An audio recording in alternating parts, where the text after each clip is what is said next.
రామ్ గోపాల్ వర్మ గారు వచ్చారు, ఆనంద్ గారు, ఏంటి పరిస్థితి? ఆయన రామ్ గోపాల్ వర్మ గారు పరకాయ ప్రవేశం చేస్తే బేసిక్గా నేను దీప్తి నాకు చాలా ఇష్టం. ఆవిడ గురించి ఎంత అని చెప్పని ఏమని చెప్పను.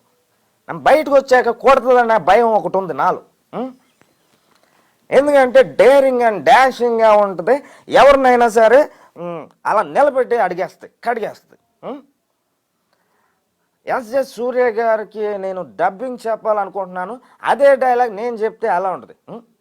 నాకు తెలియదు, మర్చిపోయాను. నేను చెప్పాలంటే చాలా కష్టం. దీప్తి గారు వీలైతే మళ్ళీ చెప్తా. రామ్ గోపాల్ వర్మ గారు, మీరు అసలు దేవుణ్ణి నమ్మరు అంటారు కదా, మీరు అర్జెంట్ గా దేవుణ్ణి నమ్మాలి సార్. ఎందుకంటే గరికపాటి గారు ఎన్ని ప్రవచనాలు చెప్పారు దేవుడి గురించి, ఆయనను ఒకసారి తలుచుకోండి మీరు. అంటే గరికపాటి గారు ప్రవచనాలు అంటే నాకు చాలా ఇష్టం.